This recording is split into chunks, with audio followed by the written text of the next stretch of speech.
ఇంతకాలం దేవుని మందిరానికి వస్తున్నావు కదా, ఇంతకాలం నుంచి దేవునిలో ఉన్నావు కదా, ఇంతకాలం దేవుని వాక్యం విన్న నీవు పొందుకున్న వివేకం ఏంటి? నీవు పొందుకున్న వివేకం ఏంటి?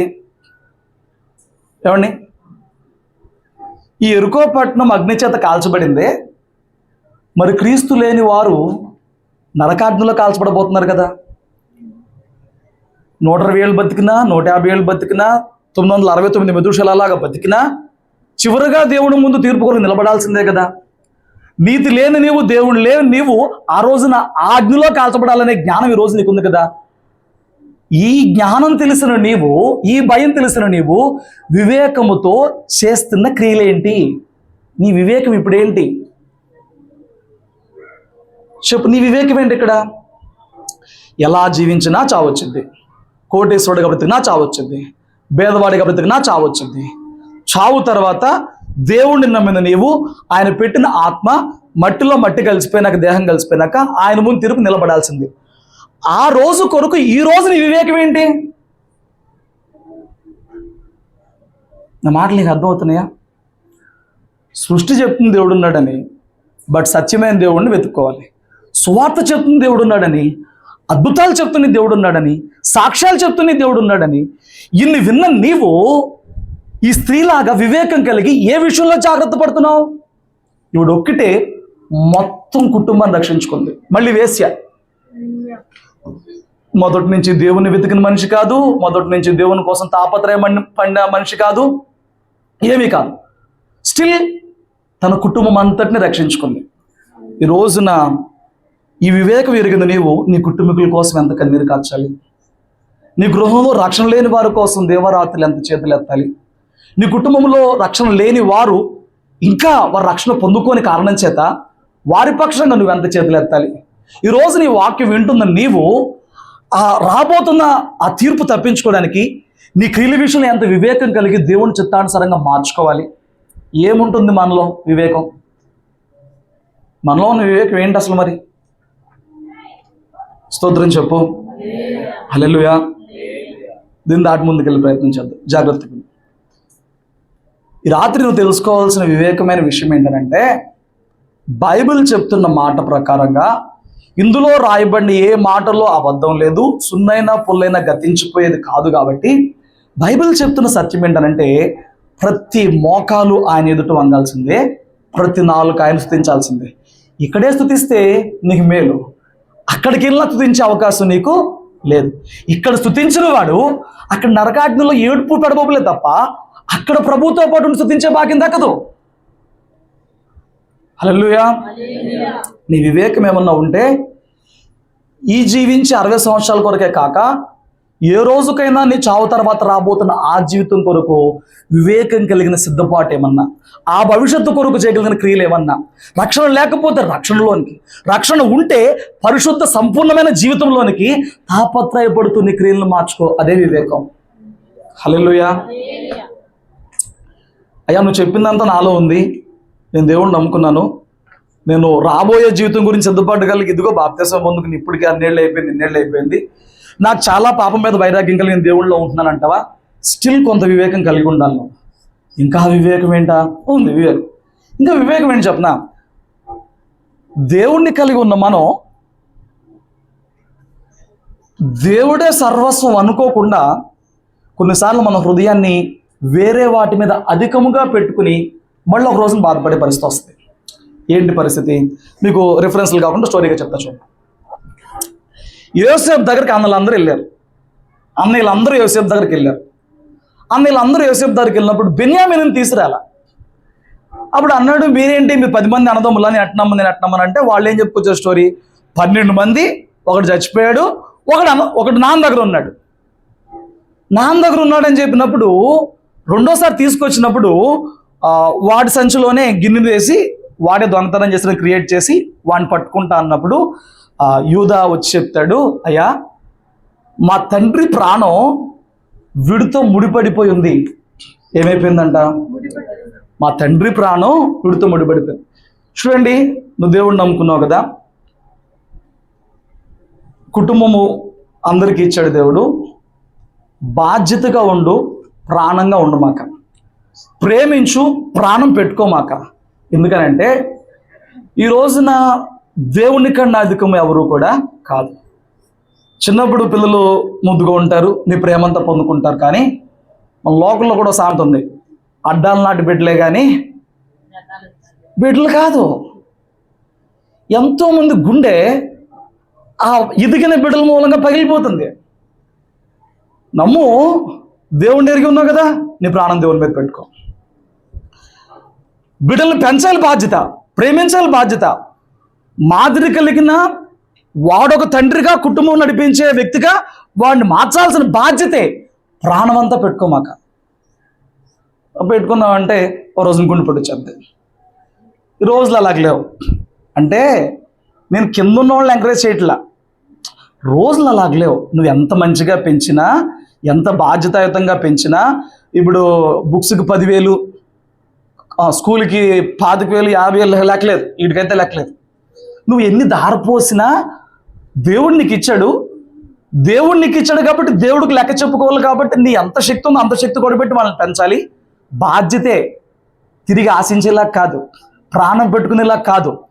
రేపు నువ్వు వాటి నుంచి ఎటువంటిదైనా ఎక్స్పెక్ట్ చేయొచ్చు. నువ్వు ఊహించింది వాళ్ళ దగ్గర నుంచి నీకు జరగచ్చు. కాబట్టి ప్రాణం పెట్టుకుని ఉండమాక బిడ్డల మీద. హల్లెలూయా. పెంచుతో మన దగ్గర జాబ్లు ఎక్కడ ఉన్నాయి, ఎక్కడికో పోతారు. ఆ పోయిన చోట ఉరుకులు పరుగులు అయిపోతారు. నీ జోలు పట్టించుకుంటే సమయమే చాలదు వాళ్ళకి. వాడికి ఒక భార్య వచ్చింది, భర్త వస్తాడు, పిల్లలు వస్తారు, వాళ్ళకే ఇంత జీవితం అయిపోద్ది. నిన్ను మర్చిపోవచ్చు, నేను ఆరా తీసుకోకపోవచ్చు, నేను శ్రద్ధ పట్టుకోకపోవచ్చు. నీకోసం ప్రాణం పెట్టిన నిన్ను వెంబడిస్తుంటే నువ్వు కన్న పిల్లలను వెంబడించి గుండెపోట్లు తెచ్చుకోమాక. హల్లెలూయా. ఏమండి, ఆడెవడో లవర్ కోసం అమ్మని చంపేసిందంట మొన్న కూతురు. చూసారా స్టోరీ? మరి ఏదండి నువ్వు పెంచిన ప్రేమ, నువ్వు పెంచిన బాధ్యత? నీది నువ్వు నెరవేర్చు, వాళ్ళ దగ్గర నుంచి ఎక్స్పెక్ట్ చేయక. ప్రపంచంలో వివేకం ఏంటంటే ఎదుటోడి దగ్గర నుంచి ఏమీ ఎక్స్పెక్ట్ చేయకపోవడం. అది కన్న కొడుకుతో సహా, కూతురుతో సహా ఎక్స్పెక్ట్ చేయకపోవడమే వివేకం. నువ్వు ఎక్స్పెక్ట్ చేస్తున్నావు, వాటికి లేదు తిరిగి ఇవ్వడానికి. నువ్వు కోరుకున్నది చేయాలని నీలో ఉన్న ఎక్స్పెక్టేషన్ వాళ్ళకి తెలియదు కదా. నువ్వు ఎక్స్పెక్ట్ చేసిన వాళ్ళు ఎప్పటికీ చేయడు, ఎవడు చేయడు. ఇప్పుడు పెయిన్లో వచ్చేస్తే హార్ట్లో రావద్దు. అందుకే యేసుప్రభు వారు వాక్యంలో చెప్పినప్పుడు మత్తయి సువార్తలో అంటాడు, నన్ను వెంబడింపగోరినప్పుడు తన తండ్రినైనా తల్లినైనా, ఎక్కడుందా వచనం ఒక చదవండి, 10వ అధ్యాయంలోనా,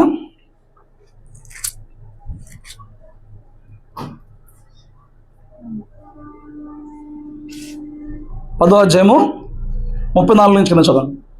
నేను భూమి మీదకి సమాధానమును పంపవచ్చితినని తలంచుకుడి, ఖడ్గమునే గాని సమాధానమును పంపుటకు నేను రాలేదు. ఒక మనుషునికి వాని తండ్రికిని కుమార్తెలకును ఆమె తల్లికిని కోడలికిని ఆమె అత్తకును విరోధము పెట్టవచ్చితిని. ఒక మనుషుని ఇంటి వారే అతను శత్రువులు అవుతారు. దేవుడు చెప్పేశాడు. ఎవరు శత్రువులు అవుతారంట? ఇంట్లో వాళ్ళే. ఎవడో అయితే శత్రువు అయితే మనం బాధలేదు, మన ఇంట్లో వాళ్ళకి చెప్తావు వాడు చూడరాడు చేస్తాను. బట్ ఇంట్లో వాడు శత్రువు అయితే వాడే చెప్తావు.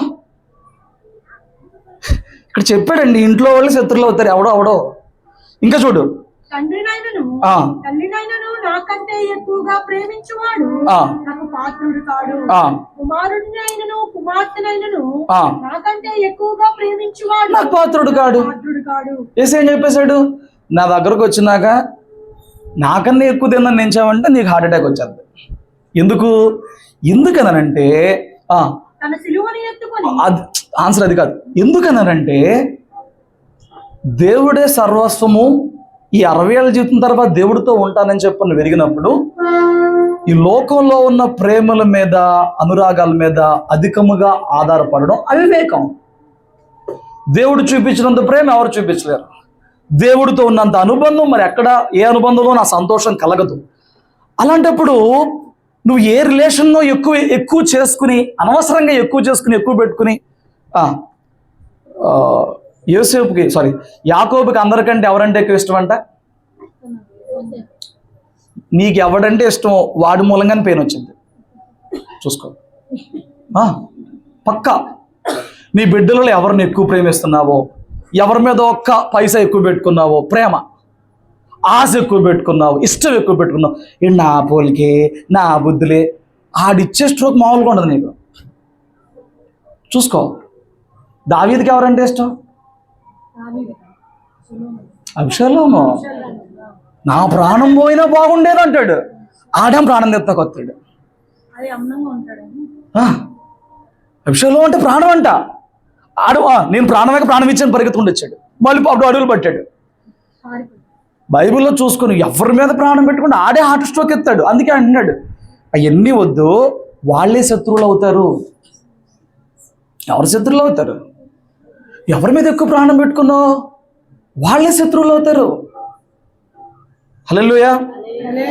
కాబట్టి ఈ రోజున వివేకం ఏంటనంటే, నిత్యత్వంలో ప్రభువుతో ఉంటానని చెప్పి భూలోకంలోనే ఆయనతో ఒప్పందం చేసి నడుచుకుంటున్న నీవు ఈ భూలోక సంబంధమైన ఆయా విషయాల మీద అధికమైన మనసు నిలపకపోవడం వివేకం.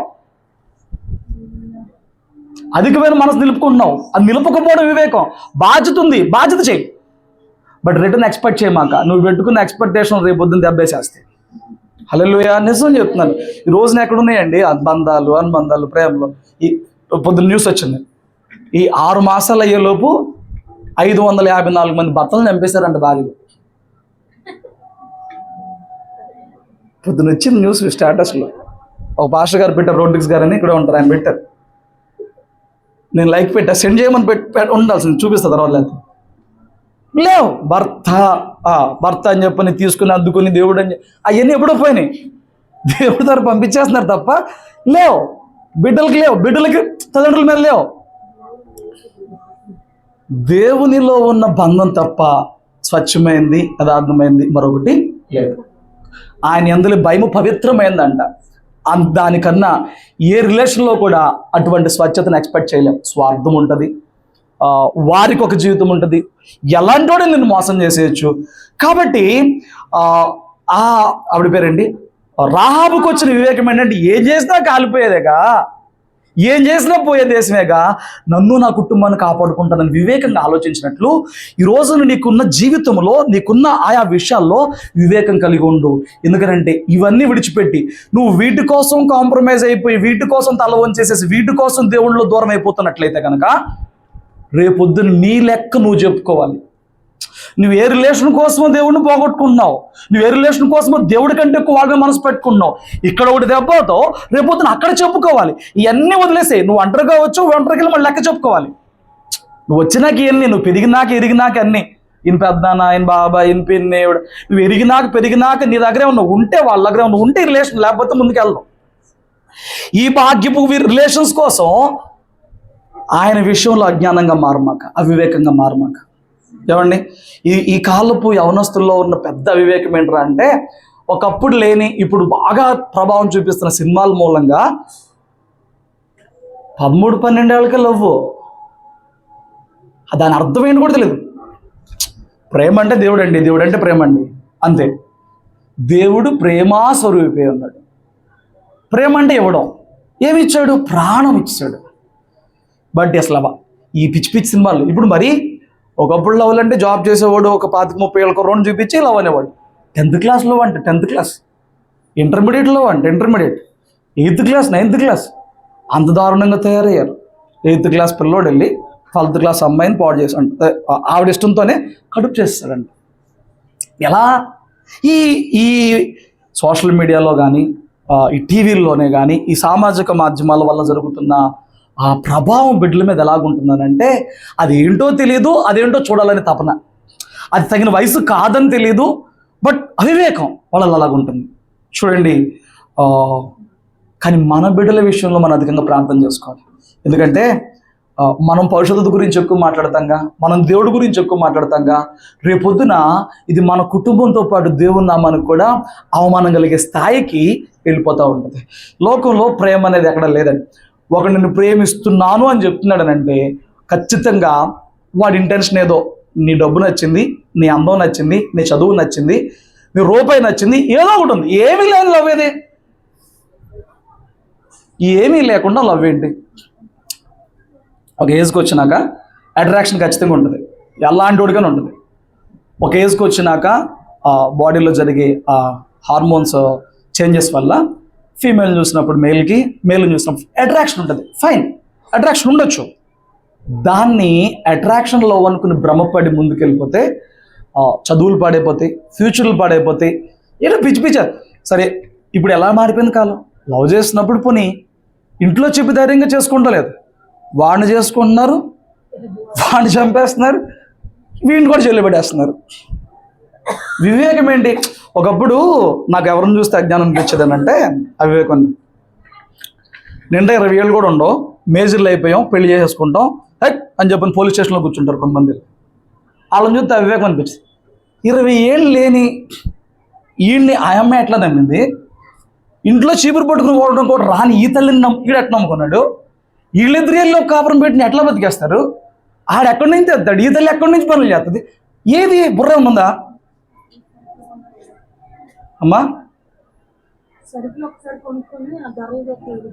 అదే ఈ మధ్య ఎవడో పెట్టాడు, లవ్ కూడా కాదు నాన్న, అసలు పెళ్ళికి చూడు రేట్ టౌన్ అవసరం అని పెట్టాడు. ఫైన్, దేవుడు పోషిస్తుంది. అది విషయం కాదు. వివేచన ఏది ఏంటి? చూడండి, ఈ లోక సంబంధమైనవి దేవుని సంబంధమైన కుటుంబాల్లోనికి రావడానికి వీల్లేదు. మన పిల్లలు ఎదిగినప్పుడు వాళ్ళకి చెప్పాలి, దాయడానికి ఏం లేదు, వాళ్ళకి చెప్పాలి, అమ్మా ఈ వయసులో అట్రాక్షన్స్ ఉంటాయి, నిన్ను ఇంప్రెస్ చేయడానికి చాలామంది తపన పడతారు, ఇటు కూడా అటు ఇటు రెండు పక్కల ఇద్దరికి జెంట్స్కి చెప్పలేడు ఉంటారు.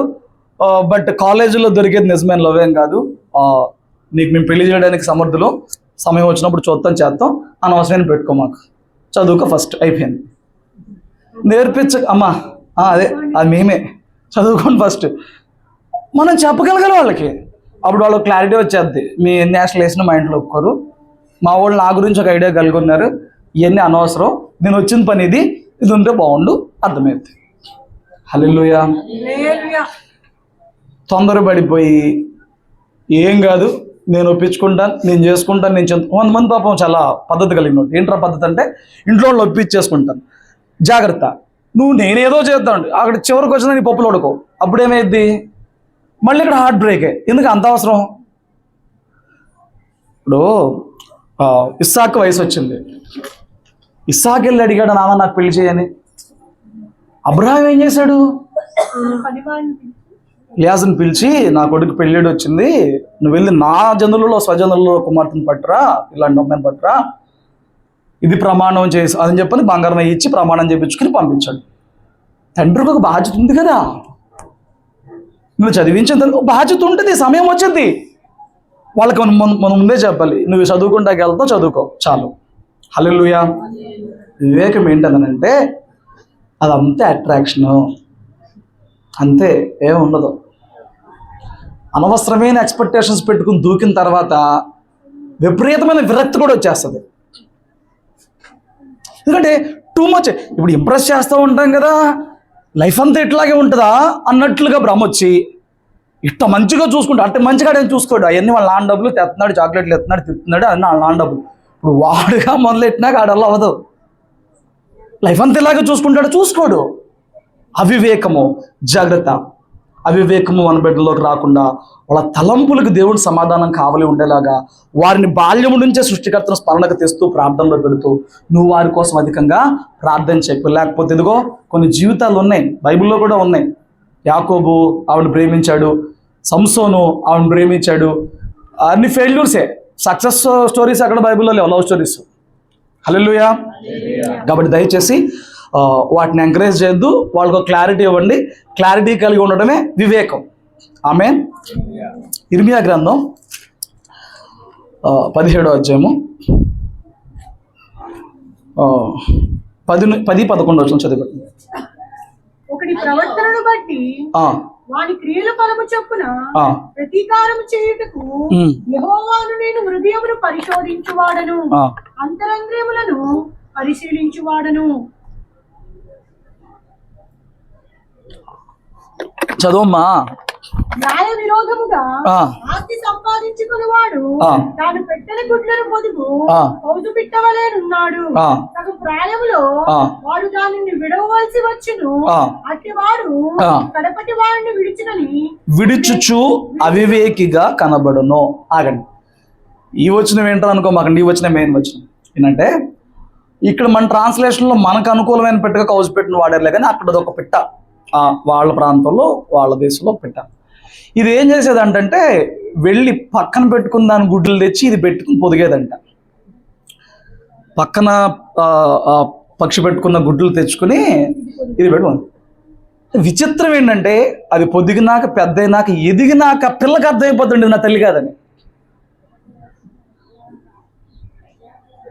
నా తల్లి కాదని అర్థమైపోయి ఇది పొదిగిన ప్రయాస అంతా వృధా, సగం ప్రాయములో ఎగిరిపోతాయి. ఏమైంది మరి ప్రయాస అంతా? అవివేకమే కదా, నీది కానీ నువ్వు తెచ్చి పొదుగుతున్నప్పుడు. ఇక్కడ అదే చెప్తున్నాడు.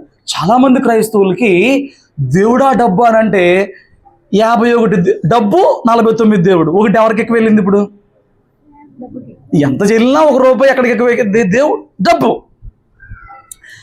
నీ అస్థిరమైన ధనము మీద నమ్మకం ఉంచడం అవివేకం. ధనము అస్థిరమైంది. ఈ ధనం మీద పెట్టుకున్న నమ్మకము ఒక రోజున ఏమైపోద్దంటే నీ ధనం ఎగిరిపోద్దంట. ఇక్కడ అన్యాయంగా తెచ్చుకున్న డబ్బు ఎగిరిపోద్దని రాసాడు, నేను మొత్తానికి ఎగిరిపోద్దని చెప్తాను, జాగ్రత్త. మొత్తానికి ఎగిరిపోద్ది. ఎందుకంటే నీ నీ నీ మనసు దేవుడి మీద ఉన్నప్పుడు, నీ మనసు డబ్బు మీద రానప్పుడు ఆయన ఎంతైనా ఇస్తాకి ఇష్టపడతాడు. ఇచ్చిన దాని మీద మనసు ఉంటే తీసేస్తాడు కదా. ఎగిరిపోద్ది, రెక్కలు కట్టుని ఎగిరిపోద్ది. నీ బిడ్డలు రెక్కలు కట్టుని ఎగిరిపోతారు. ఈ బంధాలు, ఈ ప్రేమలు ఏమైతే ఇక్కడ చెప్పింది అదే చూడు. సగం ప్రాయంలో వాడు దాన్ని విడవలసి వచ్చును. సగం ఆ తర్వాత అంటే నీ పడిన ప్రయాసకి ఏముండదు, ఎగిరిపోతామే రెక్కలు కట్టు, దాని తల్లరికి అది పోయిద్ది. అట్లా నువ్వు ప్రాణం పెట్టుకున్న నీ బిడ్డలు ఎగిరిపోతారు, నీకేం కారు. ఈ యవ్వన కాలంలో పుట్టే ప్రేమలు ఎగిరిపోతాయి, నువ్వు హార్ట్ ఫెయిల్ అయిపోతావు, అయ్యే నీకు మిగలవు. నువ్వు ధనం మీద పెట్టుకున్న నమ్మకము ఫెయిల్ అయిపోద్ది, అది నీకేమీ మిగలదు. ధనమే కాపాడేలాగైతే కరోనా అన్ని ప్రాణాలు ఎందుకు పోవాలి? ధనమే కాపాడేలాగైతే క్యాన్సర్తో అన్ని ప్రాణాలు ఎందుకు పోతాయి? ధనమే కాపాడేలాగైతే ఒకప్పుడు వచ్చిన ఎయిడ్స్తో అన్ని ప్రాణాలు ఎందుకు పోతాయి? ధనం కాపాడగలిగితే, ధనం సర్వస్వమైతే ఏమండి, రోడ్డు మీదకి వెళ్ళిన వ్యక్తి క్షేమంగా ఎందుకంటే రాలేకపోతున్నాడు? ధనమే సర్వస్వం అయితే. స్తోత్రం చెప్పు. క్రైస్తవుడు మనసు ఎప్పుడు దేవుని మీద తప్ప ధనం మీద ఉండకూడదు. అదే అవివేకం, ధనం మీద పెట్టుకోవడం అవివేకం. అందుకే ఇక్కడ ఒక ఉపమానం చెప్తాడు చూడండి. లోకాసువార్త 16వ అధ్యాయము మొదటి నుంచి కొన్ని మాటలు చూడండి.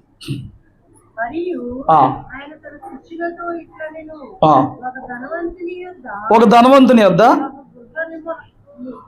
ఒక గృహ నిర్వాహకుడు ఉండెను.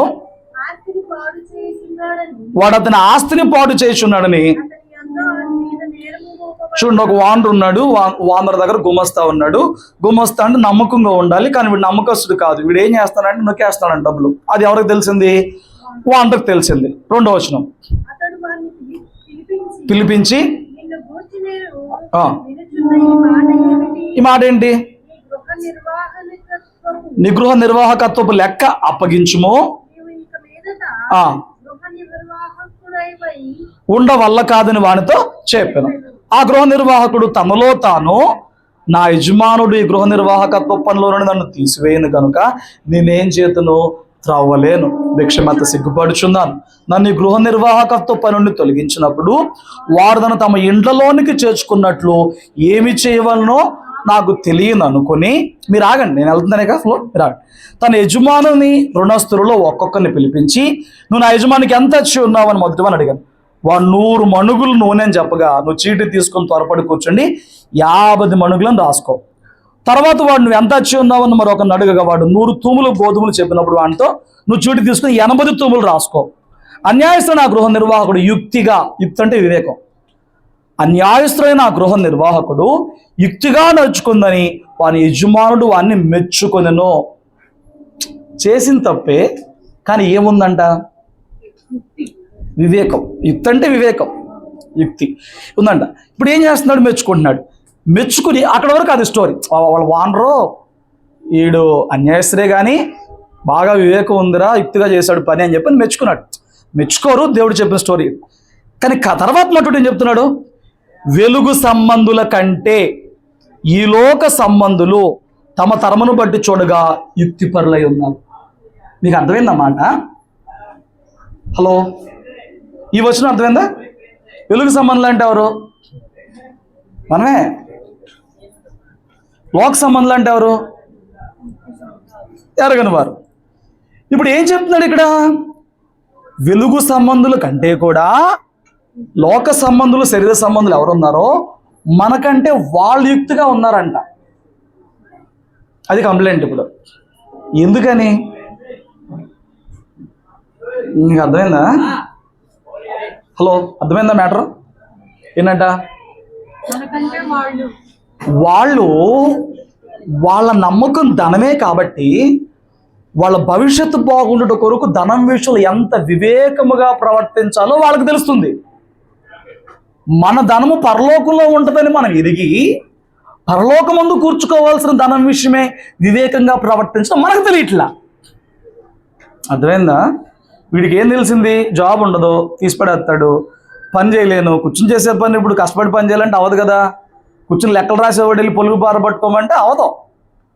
మీరు కష్టపడతారేమో, నాకు రోజంతా ఈ బుక్స్ తిరగాడు, బైబుల్ తిరగాడు, మీకులాగా కష్టపడమంటే గంట పడగలను, ఆ తర్వాత బ్యాటెడ్ డౌన్ అయిపోయింది. పైకి ఎక్కమన్నా ఎక్కుతా, కిందకి దిగమని దిగుతా, పొలుగు పార అన్నీ చేస్తే గంట తర్వాత బ్యాటెడ్. నువ్వు 8 గంటలేం చేస్తావు? ఇటు పరిస్థితి అదే, చేయలేడు పాపం. కాబట్టి వివేకంగా ఏం చేశాడు? పిలుచుకున్నాడు. 100 మణుగులు అన్న చోట 50 చేశాడు, తూములు అన్న చోట 80 చేశాడు. వాళ్ళని మచ్చిక చేసుకున్నాడు, వాళ్ళని బట్టి పోషించబడుతున్నాడు. వాడు వివేకంగా. అంటే లోకంలో అన్యాయంగా ప్రవర్తించే వాళ్ళు, దేవుడు లేని వారు ధనం విషయంలో ఉన్నంత వివేకము వెలుగు సంబంధులైన వారు ధనం విషయంలో వివేకంగా లేరంట. కింద చూడు అంటాడు 9వ వచనం, అన్యాయపు సిరి వలన మీకు స్నేహితులు సంపాదించుకోండి. ఇక్కడ అన్యాయపు సిరిని వాడాడులే కానీ అంటే అన్యాయంగా సొమ్ము సంపాదించుకోమని కాదు. ఈ లోకంలో ఉన్న రూపాయి మూలంగా, అక్కడ వాడిన మాట వాస్తవమే, భావం ఏంటనంటే ఈ రూపాయి అంతా అన్యాయం చేపిచ్చిద్దనే ఉద్దేశం తప్ప నువ్వు అన్యాయం చేసి రూపాయి తెచ్చుకుని మళ్ళీ దాంతో ఫ్రెండ్స్ సంపాదించుకోమని కాదు. చాలా జాగ్రత్తగా అర్థం చేసుకోవాలి వాక్యాన్ని, లేకపోతే నువ్వు రాంగ్ వేలోకి వెళ్ళిపోతావు. అన్యాయపు సిరి అంటే రూపాయి ఎప్పుడు అన్యాయానికి నడిపించేదిగా ఉంది కాబట్టి ఆ అన్యాయపు సిరిని అక్కడ వాడి నువ్వేం చేయాలంట? నీవు వెలుగు సంబంధిగా ఉన్నావు కాబట్టి రూపాయి విషయంలో నువ్వు ఎలాగుండాలనంటే, వీలైతే నీ రూపాయితో దేవుని రాజ్యంలో ఒక ఆత్మను సంపాదించడానికి ఎలా ప్రయాసపడగలవో పడగలిగి అక్కడ ధనం సమకూర్చుకుంటానికి నీ భవిష్యత్తు ఎక్కడ ఉందనుకుంటున్నావు? ఎక్కడ? అక్కడ పరలోకంలో. అప్పుడు వివేకంతో నువ్వు చేయాల్సింది ఏంటంటే అక్కడ ధనం సమకూర్చుకుంటానికి ఏం చేయాలో చేయాలి.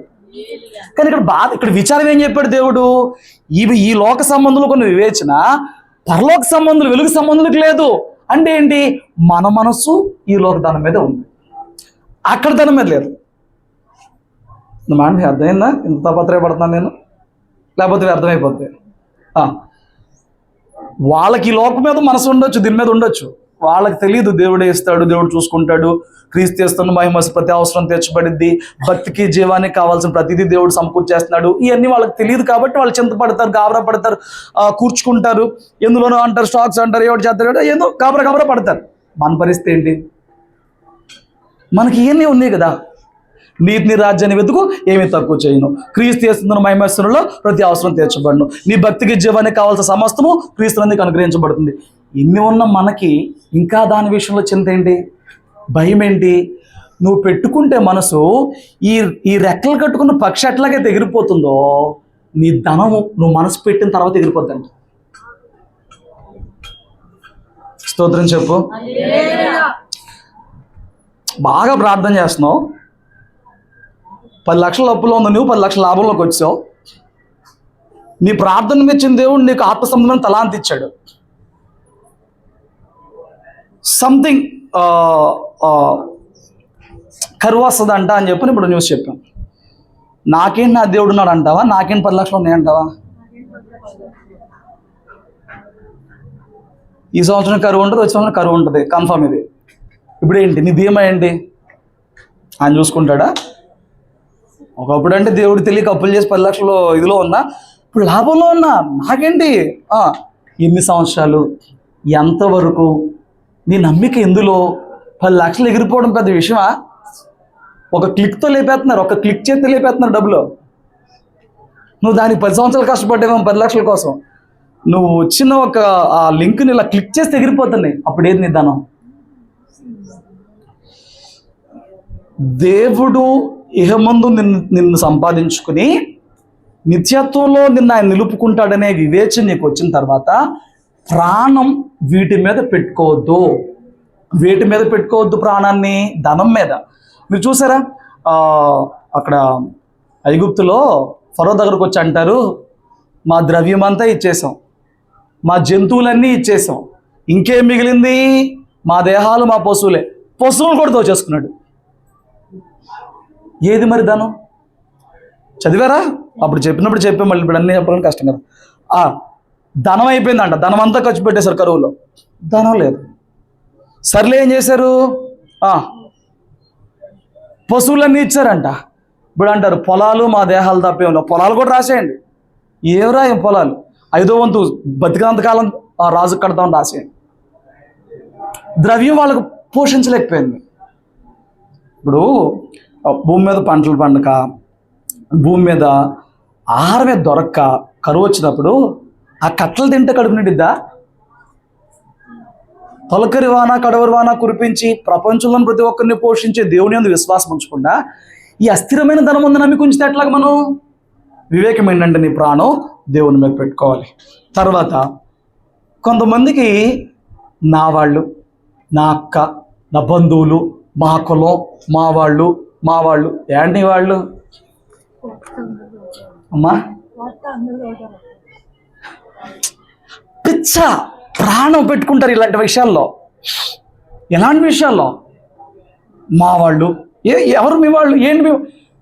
యేసుక్రీస్తు అందరికీ ప్రభువు అయినప్పుడు అందరూ ఎవరు? అవ్వాదంలో నుంచి అందరూ వచ్చినప్పుడు అందరూ ఎవరు? కాదు. కొంతమందికి క్రైస్తవుల్లోకి మారావు. క్రైస్తవుల్లో మారినప్పుడు మళ్ళీ చివరి కులం తోకలు ఎందుకు పెడుతున్నావు? దాన్ని చూసి దాన్ని బట్టి లైక్ చేసే వాళ్ళు వస్తారని చెప్పని. ఏం మారింది? ఇంకా చివరిలో తోకలు ఉన్నాయి కదా, ఎందుకు నీకెందుకు? ఇప్పుడు ఏం చెప్తున్నారు వాళ్ళు? మీరు క్రిస్టియానిటీలోకి వెళ్తే మీకు కులమే లేదంట. వాళ్ళు లేదురా మొర్రో అని చెప్తుంటే రాజ్యాంగం అదే చెప్తుంది, మనకు లేదు. మనమేమో ఎంతమాలు మళ్ళీ తావ తగిలించుకుంటాం. ఏంటంటే నా వర్గం, నా కులం, నా అన్నదమ్ముల కుటుంబం, నా కమ్యూనిటీ, నా ఏరియా, టూ మచ్ పెట్టుకుంటారు వీటి మీద. మనసు టూ మచ్ పెట్టుకుంటారు. స్తోత్రం చెప్పు. ఒక రోజు వీళ్ళందరూ హ్యాండ్ ఇచ్చేస్తారు. నువ్వు పెట్టుకుంటున్నావు, నీ దగ్గర నువ్వు నాన్న అనుకుంటున్నావు కాబట్టి, నీ దగ్గర దొరికింది కాబట్టి, నానే పిచ్చి నీకు ఉంది కాబట్టి నువ్వు ఏదో ఒకటి చేస్తావు కాబట్టి వాళ్ళు నీ చుట్టూ తిరుగుతారు. బట్ ఏదో రోజు నువ్వు చేతులెత్తి సహాయం కోరే రోజు ఒకటి వచ్చింది. ఆ రోజున వీళ్ళందరూ హ్యాండ్ ఇచ్చేస్తారు. నా అన్నవాడు యేసయ్య ఒకడే. హల్లెలూయా. ఈ బంధురికాలు చూడ మెయింటైన్ చేయి. ప్రాణం పెట్టుకున్నంటే వెళ్ళొద్దు. వివేకం ఏంటి? ఇహమందు ఈ జీవితం దాటినాక ప్రభువే అన్నప్పుడు ఆ స్త్రీకి అంత వివేకం వచ్చేసిందే, నా కుటుంబాన్ని రక్షించుకోవాలి కాబట్టి నేను వీటిని లెక్క చేయను. కాలిపోయే దేశం నేను ఎందుకు కాలిపోవాలనుకోండి? కాలిపోతుంది. ఈ పంచభూతాలు మహావేండ్రంతా లైవ్ అయిపోతాయంట. ఏం మిగలదు? ఏమీ మిగలదు దివ్యం మీద. దుబాయ్ వాళ్ళు ఏదో కట్టారు కదా, బూజ్ ఖలీఫానా ఏదో, అదే మిగలదు. మన దేశంలోనూ గొప్ప గొప్ప ప్రాచీన కట్టు ఏవీ మిగలో. పంచభూతాలు మహావేండ్రంతో కాలిపోబోతున్నాయి, లయమైపోబోతున్నాయి. మరి ఆ రోజున ఏం మిగిలిద్ది నీకు? వివేకం ఏంటనంటే నిన్ను సంపాదించుకుంటాక రక్తం దారిపోసిన ప్రభువుని ఎరిగిన తర్వాత అక్కడ జీవితం కొరకు ఈ రోజున నీ క్రియలు అక్కడ నిలబడేలాగా ఉండటానికి వివేకంతో కూడినవిగా ఉండాలి. ఈ భక్తి చేస్తూనే ఇది ఇప్పుడు చెప్పుకుంటూ వచ్చా కదా, బిడ్డల మీద ప్రాణం పెట్టిన వాళ్ళు ఉంటారు. నాకంటే ఎక్కువ ఎవరిని ప్రేమించమాక దెబ్బైపోతావు అని చెప్తున్నాడు. ప్రేమించమాక. తర్వాత ఏం చెప్పాను? ఈ లోక ప్రేమలన్నీ వ్యర్థం. యవన కాలంలోకి వచ్చి నాకు చాలా దెబ్బేస్తాయి. దేవుడు మహాకృప, దేవుడు నాతో ఒక్క మాట మాట్లాడాడు, నేను అటు నిట్టించి బయటపడిపోయాను. బట్ ఈ రోజు నీకు ఎంత చెప్పినా తెలివిగా మెయింటైన్ చేస్తూనే ఉంటారు, మారడం. ఆడ పిచ్చలోకి వెళ్ళిన తర్వాత అది ఊపిలాడు లాగుతూనే ఉంటుంది తప్ప వాడు రమ్మంటాడు. దేవుడు మహాకృప. అలా వెళ్ళి ఎలా వచ్చాను నేనైతే. అలా ఇలా ఉంటే బాబు లోకం చూపించి లాగేశాడు దేవుడు నాకు. ఏ ఊపిలోనూ కొరుక్కునేలా. స్తోత్రం చెప్పు. అదొక ఊపి. దేవుని దూరం చేసుకుంటూ సంవత్సరం లాగా జీవితం అస్తవ్యస్తం అయిపోద్ది. జాగ్రత్త. ధనం మీద, అస్థిరమైన ధనం మీద నీ ప్రాణాలు పెట్టుకోమాక. లోక సంబంధులే ఎంతో వివేకంతో ఉన్నారంట కదా. మనకెంత వివేకం కలిగి ఉండాలి? మనకెంత వివేకం ఉండాలి ఏమండి? వారంలో 2-3 సార్లు అయినా బ్యాంక్ బ్యాలెన్స్ చూసుకునే ఎవరు ఉన్నారు ఇక్కడ మనకి? రోజు చూస్తున్నావా? రోజు ఏమన్నా బిజినెస్ ఉందా నీకు? మరి ఏం పని? నిన్న చూస్తే వాళ్ళు తెలిసిద్ది కదా ఎంత ఉన్నాయో. నీకు బిజినెస్ ఉన్న పక్కన పెట్టు, నార్మల్గా చెప్పు. ఇప్పుడు 5,000 ఉన్నాయి, బిర్యానీ తిన్న 150 రూపాయలు అని ఇక్కడ ఉంది కదా. ఇక్కడ ఏముంది? 150 పోతే 850 ఉండాలి, 6,850 రూపాయలు ఉండాలి. ఇంకెళ్ళేదో డ్రెస్ కొన్న 500 అయిపోయింది. ఇప్పుడు ఎంత ఉండాలి? ఇక్కడ ఉంది కదా. ఏంటి కళ్ళారా చూసుకుంటే నమ్మకం, ధైర్యం ఇక్కడ ఉంది కదా. నీ అకౌంట్లో అంతా ఇక్కడ ఉంది కదా. అదే ఆ భ్రమ, ఆ పిచ్చ. ఇప్పుడు అంటే ఇందులో ఒకప్పుడు అనుకో దాచిన డబ్బు చూసుకో. మొన్న బీహార్లో ఎక్కడో బ్యాంక్లో లాకర్లు ఉంటాయి కదా, వీళ్ళు లాకర్లో తీసుకెళ్ళి బాగా డబ్బు పెట్టారంట, బంగారం పెట్టుకున్నారంట. బ్యాంక్ మేనేజర్ ఏం చేశాడు, అవి బ్యాంక్లో ఉంటారు తప్ప తీసుకోరుగా సామాన్యంగా. బ్యాంక్లో పెట్టారంటే ఇంటికాడ పోతేనే భయమేగా. ఈ బ్యాంక్ మేనేజర్ ఏం చేశాడు, అక్కడ ఏ నాకు ఉందో దాన్ని గిల్ట్ చేయించి గిల్ట్ అక్కడ పెట్టి ఒరిజినల్ నొక్కేశాడంట. వీళ్ళు వచ్చినప్పుడు చూపిస్తాను, ఇప్పుడు కుదరలేదు, ఇప్పుడు తాళం ఏ సమయంగా చెప్పు. 6 నెలలు దాటేశాడంట. 6 నెలలు దాటేసిన ఇక్కడ వెళ్ళిపోయాడు. తర్వాత ఎవరో వచ్చారు. వచ్చిన తర్వాత ఆడన్నాడు, చూపించుకోవడానికి ఇబ్బందులు ఏమి లేవే, చూసుకోండి అని చెప్పి. Same ornament, same chain, same చేత నేత ఏదో చెప్తారు కదా మీరు, అన్నీ అలాగే ఉన్నాయి మొత్తం, ఒరిజినల్ కాదు. ఏమైంది? దాచుకుని భద్రంగా పెట్టుకుంది. మధ్యలో ఒకళ్ళిద్దరు చూసుకున్నప్పుడు అంట ఆర్నమెంట్ అక్కడ ఉంది సేమ్ మోడల్ వాడు తీసి గీకలేడు కదా, ఒరిజినల్ అనుకుని పెట్టచ్చు. ఈ మేనేజర్ మారిపోయినాక కొంతమంది 2-3 తెచ్చుకున్నాక వాళ్ళు పరీక్ష తెలిసిన వడ్డానాలు, నెక్లెస్లు పెద్ద పెట్టేస్తారు కదా, దాసేస్తారు కదా. నీకు విషయం తెలుసా? ఏదన్నా ఫైర్ యాక్సిడెంట్ అయ్యో, దొంగలు పడెత్తుపోతే మీ దానికి వాళ్ళు గ్యారంటీ ఎవరో తెలుసా? మీకు తెలీదా? మీరు తీసుకెళ్ళి పెడతారా? పెట్టిన దానికి వాళ్ళు ఫుల్ గ్యారంటీ ఉండరు.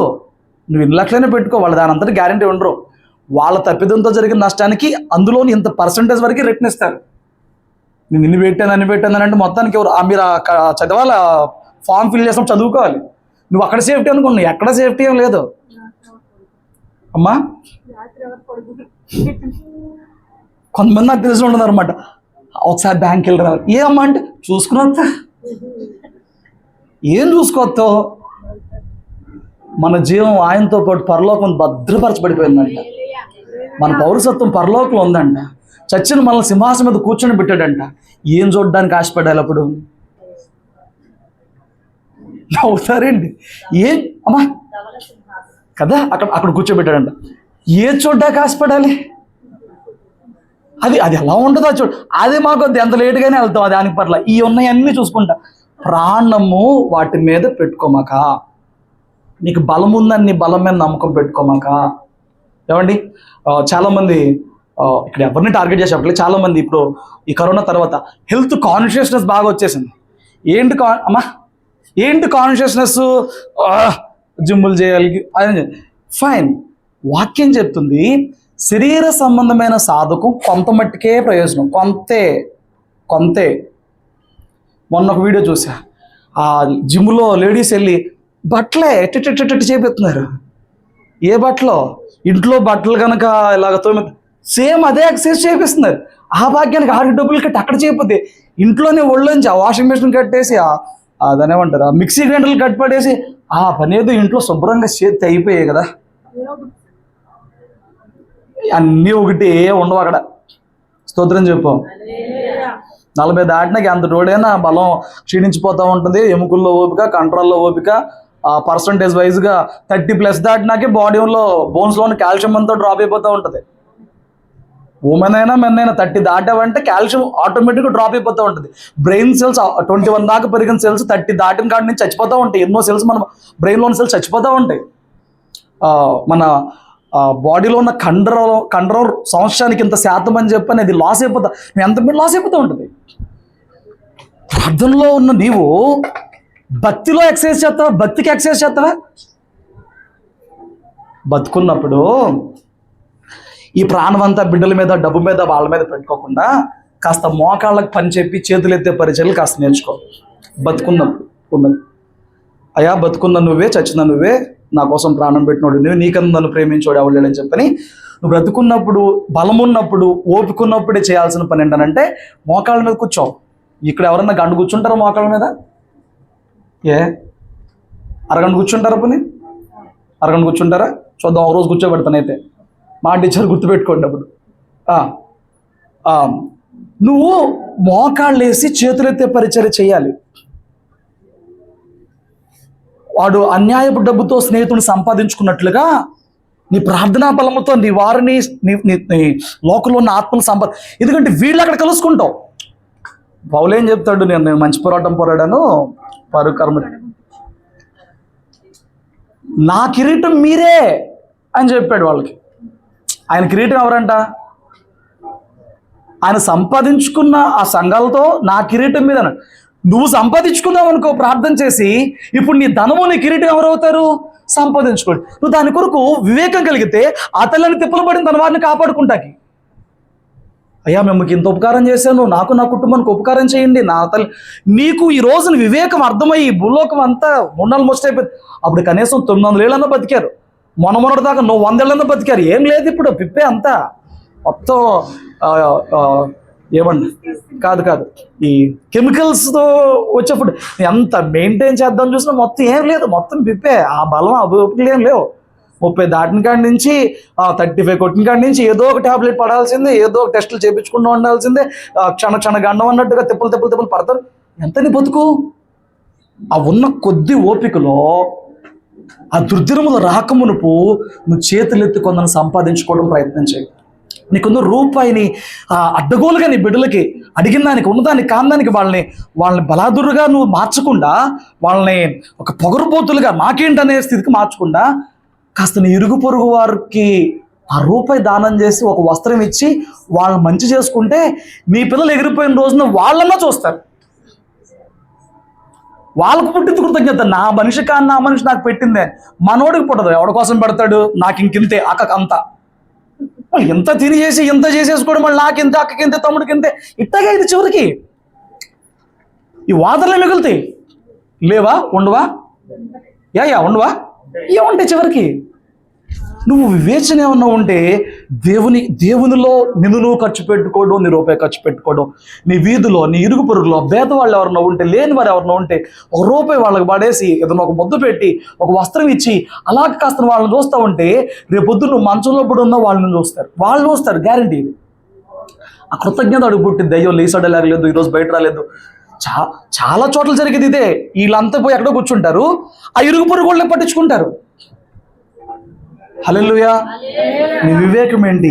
నీవు నీ ధనముతో మనుషులను సంపాదించుకునే ప్రయత్నం చేయి, పరమునకు మనుషులను తీసుకెళ్లే ప్రయత్నం చేయి. నీ బలమును ఎప్పుడు ఆధారం చేసుకోమాక. నాకెంత బలం ఉందో నాకేంటి? నీ జ్ఞానమును ఎప్పుడు ఆధారం చేసుకోమాక. సంసారానికి ఎంత బలం ఉంది? అంతా బలం ఉండి ఎవరిని పోగొట్టుకున్నాడు? దేవుణ్ణి పోయినాక బలం కూడా పోయింది. మన బలం దేవుడే, మన జ్ఞానం దేవుడే, మన ధనం దేవుడే, మన బంధాలు సమాధానం కలగజేసేవాడు దేవుడే, మన కుటుంబాల్లో ఆ ప్రేమ అనురాగాలు కాపాడేవాడు దేవుడే. మరి నీ ప్రాణం ఆయన మీద పెట్టకుండా వీటి మీదకి వచ్చేస్తే, కాపాడేవాడి మీద పెట్టకుండా, నీ మనసు ఆయన మీద పెట్టకుండా, వివేకంగా ప్రవర్తించకుండా నువ్వు ఇటు వచ్చేస్తే, నా మాటలు అర్థమవుతున్నాయా? ఓకే, ఇంకొక మాట చెప్తా చూడైతే. మత్తయి సువార్త 10వ అధ్యాయము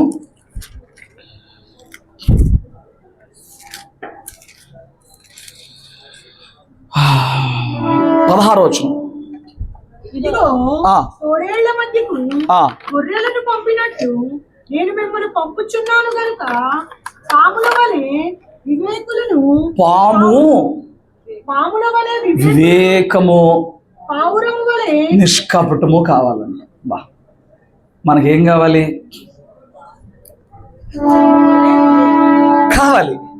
కానీ ఇంకో చోట ఏం చెప్తాడు చెప్పనా? పాముకి ఎట్లాగైతే విషయం ఉందో వీళ్ళ నోటి నిండా విషయం ఉందంటాడు. మనకు వివేకం ఉండాలి. విషం వచ్చేసింది. పాముకున్న వివేకం ఏంటి మీరు చెప్పండి అమ్మా? దాని వివేకం ఏంటనంటే దానికి కొంచెం హాని జరిగే అవకాశం ఉందంటే దొరకదు. అది బొస కొట్టే లెవెల్. నెక్స్ట్ బొస కొట్టే పాములు ఎందుకు కొడతాయి అంటే అది బొస కొడుతున్నప్పుడు ఏం చెప్తుందంటే, నీకు ఏం చెప్తుందంటే, నా దగ్గర విషయం ఉంది, నేను అలవాటప్ అవ్వడాన్ని కాదు, నా దగ్గర రాకుండా నీ పని నువ్వు చూసుకో అని చెప్తాం, బొస కొడతాం. దాని మీనింగ్ అదే. కావాలితే ఆ డాక్టర్లు అడిగి వాళ్ళు చెప్తారు. దాని మీనింగ్ అదే. ఇదిగో నేను పిచ్చి పిచ్చి పావును కాదు, నా దగ్గర విషయం ఉంది, వస్తే రోజు నేను ప్రేయర్ అయిపోయి ఇంటికి వెళ్ళి డ్రెస్ మార్చుకుని వెళ్తుంటే బుస్సు అంటుంది. ఎక్కడరా బుస్సు అంటుంది అని. అది గాడ్, నేను ఎక్కడ ఉన్నాను, అది ఎక్కడో గాడ్లో ఉంది. బట్ నా ఉనికిని కనిపెట్టి నైట్ 11-12 ఆ టైంలో నా ఉనికిని కనిపెట్టి అది బుస కొడుతుంది. కానీ ఆ విషం లేని పాములు బుసలు గోసలు ఏం కొట్టవు. అయ్యసరని అలిక్కడి వినంగా ఇవి కూడా పారిపోతాయి. బట్ వాటి ధీమం ఏంటంటే, నా జోలికి వస్తే నేను చూసుకుంటే వాడికి ఆ ధీమం ఉంటుంది. బట్ ఈ పిచ్చి పాములు ఉంటాయి కదా, అంటే కరిసిన ఏం కాంపాము. ఇక్కడ విషం ఉన్నది విషం లేదంటే ఆడేంటంటే, విషం ఉన్న పాములు కరిస్తే 1-2 ఘాట్ల వరకే ఉంటాయి. విషం లేని కరిసినప్పుడు ఎక్కువ ఘాట్లు కనపడతాయి. జాగ్రత్తగా ఉంటుంది. ఇప్పుడు అంటే మామూలుగా లోకపరంగా ఒక మాట ఏంటంటే, పొరపాటున ఎవరైనా దానికి ఎఫెక్ట్ అయినప్పుడు అడ్డంగా కోసేత్తాలు, నోటితో పీకేత్తాలు, ఈ పిచ్చి పనులు ఏం చేయకూడదు. శుభ్రంగా వాటర్తో సోప్ పెట్టి వాష్ చేస్తూ వాళ్ళని ఎంత ఛాన్స్ ఉంటే అంతవరకు గవర్నమెంట్ హాస్పిటల్ తీసుకెళ్ళాలి. గవర్నమెంట్ హాస్పిటల్ ఎక్కువ అవైలబుల్ ఉంటాయి అనమాట, వీనమ్స్. అజయ్, సో ఇక్కడ మనం ఏంటి, పాము వల్ల వివేకం ఉంటుంది. వివేకం ఏంటి, అది దాక్కునిద్ది. వెళ్ళి నాకు హాని అన్నప్పుడు దాక్కునిద్ది. రోజున మనము లోకము నుంచి పాపము నుంచి దాక్కుని వివేకంతో ఉన్నామా? అక్కడ జీవించాలి కదా మనం. పరలోక సంబంధం లేదా, దాక్కోవాలి. అదే చెప్తున్నాడు, తోడేళ్ళ మధ్యకి గొర్రె పిల్లల్లాగా పంపిస్తున్నాను. గొర్రె సాధు స్వభావం, మీకు సాధు స్వభావం కావాలి. గొర్రె బురదంటించుకోదు, మీరు అట్లా బురదంటించుకొని పరిశుద్ధతను కాపాడుకోవాలి. గొర్రె నువ్వు ఎంత బురదలోకి తోసి అది అంటించుకోదు, పడిపోయినా చాలా అసలు విరక్తి పట్టేది, దానికి తట్టుకోదు, అది ఒప్పుకోదు. అలాంటి గొర్రె స్వభావం నీకు కావాలి. ఇంకొక స్వభావం ఏంటంట, పాము. విషం కాదు, వారికి నాలుగు కింద విషము, సర్ప విషం ఉందంటాడు. అంటే మాటలు అంత విషంగా ఉంటాయి కొందరి. అట్టా కాదు నువ్వు ఉండాల్సింది పాము వలె. వివేకం ఆ గుణం వరకు చెప్పమంటాడు. వివేకం ఏంటి, అది కొంచెం ఛాన్స్ ఉందనుకున్న దాక్కునేది ఎవరికి దొరకదు తెలుసా. ఇంతకు దొరికితే చాలు, అది దాక్కున్నాక మనం ఎవ్వరు లేని టైం చూసి మళ్ళీ వెళ్ళిపోద్ది. అది నువ్వు కొంచెం ఏమరపాటుకున్నా దొరకదు. రోజు మీరు ఎంతమంది చర్చకు వచ్చి తెలియదు, కాసరపల్లిలో చర్చకు వచ్చినప్పుడు స్టార్టింగ్లో డబ్బుల్లో కిటికీలు పెట్టలా, విండోస్ రెక్కలు ఉంటాయి కదా, ఇవి పెట్టలా. ఆ లోపల మెస్ పెట్టలు ఏం పెట్టలే, ఓపెన్గా ఉండే. వచ్చి లోపల పడుకుంది. ఒక పిల్లల్ని ఆ పక్క బట్టలు తీసినప్పుడు ఎంత పెద్దది అది ఎలా తిరిగింది. 20 మంది అక్కడే ఉన్నాం, అది ఇడిపోయిందా కనపడలే. 100 రోజులు ఇంచించి ఎతికాం, ఎక్కడ పోయిందా కనపడలే. అంత బాగా దాక్కుంటే అవి. మనకు అంత వివేకం కావాలి. ఇక్కడ పాపంలో పడతాననే అవకాశం ఉందేమో, ఈ మనుషుల సహవాసం నన్ను పాపానికి పురికెళ్ళిపే ఛాన్స్ ఉందేమో, ఈ మనుషుల మాటలు నన్ను, ఎంత వివేకం కావాలి. ఉంటామా? నిన్ను ఎవడన్నా తిట్టకపోయినా తిడతానని నీ హృదయంలో కల్పించుకుని ఆడి మాటలో తప్పు అర్థం పడతాక మాత్రం బోడంత వివేకం కనిపించింది. నాకెందుకో వాడు నన్నే అన్నట్టుంది. ఇలాంటి వివేకం ఎంత తట్టల పొట్టలు ఉంటుందో ఒకళ్ళ దగ్గర. వాళ్ళు మనల్ని ఉద్దేశించినట్టుంది, మనకు కౌంటర్ ఇచ్చినట్టుంది. ఎందుకు అలా అనుకుంటాం, మంచిగా అనుకోవచ్చు కదా. వివేకం ఏంటనంటే, ఆ పాము ఎలాగే తప్పించుకుంటుందో మనం ఈ లోకంలో ఉన్న పాపానికంటే అంత వివేకంగా తప్పించుకోవాలంట. తప్పించుకోమని చెప్తున్నాడు. అది వివేకం. ఎందుకనంటే మన పౌరసత్వం అక్కడ ఉంది. ఈ లోకంలో దేనిలో చిక్కుకుని పోవద్దు. క్రీస్తు రక్తం పెట్టుకున్నావు, నువ్వు మళ్ళీ గాయాలు రేపొద్దు. మనం మరలా పాపం చేసాం, అప్పుడు వాళ్ళు గాయపరిచారు, ఇప్పుడు మనం మరలా చేస్తున్న పాపానికి మనమే ప్రభువుని గాయపరిచిన వారం అవుతున్నామంట. వివేకం గాయపరచడమా, గాయం మాన్పడమా? పావురం వలె నిష్కలంకంగా ఉండమన్నాడు. ఎన్ని జంతువులను పోల్చాడు అక్కడ? తోడేళ్ళు. అలా ఉండొద్దు, తోడేలాగా ఉండొద్దు. క్రూరమైన జంతువు, ద్వేషాలు పెంచిద్ది, పీక్కు తినేస్తుంది. తోడేలాగా ఉండు, గొర్రెలాగుండు. పాములో ఉన్న వివేకం కలిగి ఉండు, పావురములో ఉన్న నిష్కపటత్వం, కపటము లేని హృదయంతో జీవించు. ఇది వివేకం. హల్లెలూయా. నేను ముగిస్తాను. ఒక స్త్రీకి ఆ రాబోతున్న భవిష్యత్తు గురించి ఎంతో వివేకం కలిగి ఎంత ప్రవర్తించింది కదా. నీకు సృష్టికర్త తెలుసు, ఆయన చూపించిన ప్రేమ, సమర్పణ, త్యాగము తెలుసు. ఆయన తిరిగి రాబోతున్న సంగతి తెలుసు, నిత్యత్వం సంగతి తెలుసు.